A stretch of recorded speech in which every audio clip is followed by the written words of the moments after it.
পবিত্র মাহে রমজানে সবাইকে আসসালামু আলাইকুম।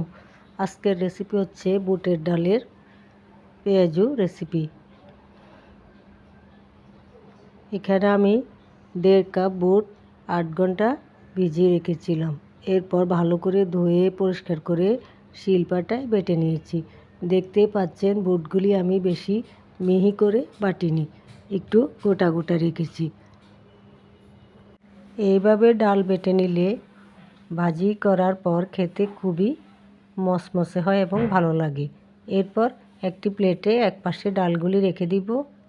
1 বাটি পেঁয়াজ কুচি, কাঁচামরিচ কুচি, ধনেপাতা কুচি, লবণ, হলুদ, মরিচ, জিরা, ধনিয়া, অল্প পরিমাণ রসুন বাটা দিয়ে পেঁয়াজের মিশ্রণটি হাত দিয়ে ভালো করে মিক্স করে নিব।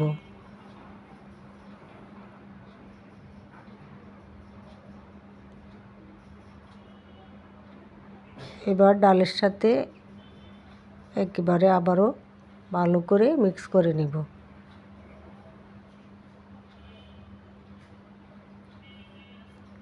দেড় টেবিল চামচ বেসন দিয়ে দিব।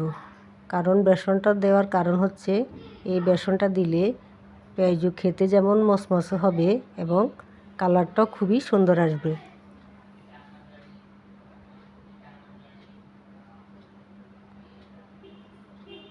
হাতে একটু তেল লাগিয়ে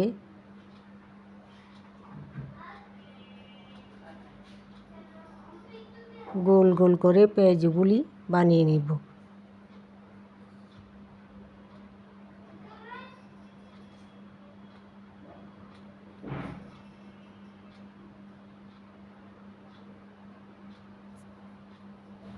এইভাবে সবগুলি পেঁয়াজু তৈরি করে নিব।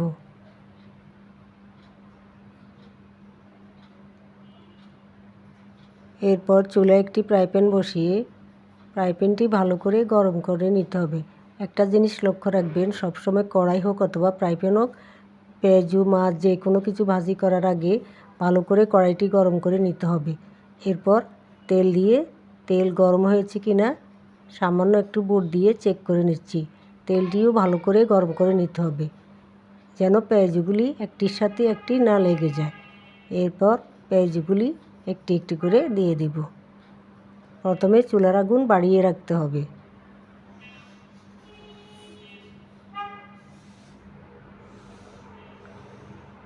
এরপর আস্তে আস্তে উল্টে দিতে হবে।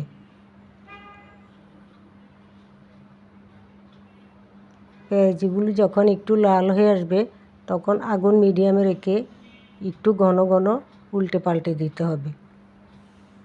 দেখতে পাচ্ছেন কালারটি কি চমৎকার এসেছে। এরপর পেঁয়াজগুলি নামিয়ে নিব। একবার হলো এইভাবে পেঁয়াজু বানিয়ে খেয়ে দেখবেন, আশা করি খুবই ভালো লাগবে খেতে। তৈরি আমাদের বুটের ডালের পেঁয়াজু রেসিপি। যদি ভালো লেগে থাকে আশা করি সবাই পাশে থাকবেন, সুস্থ থাকবেন। আল্লাহ হাফেজ।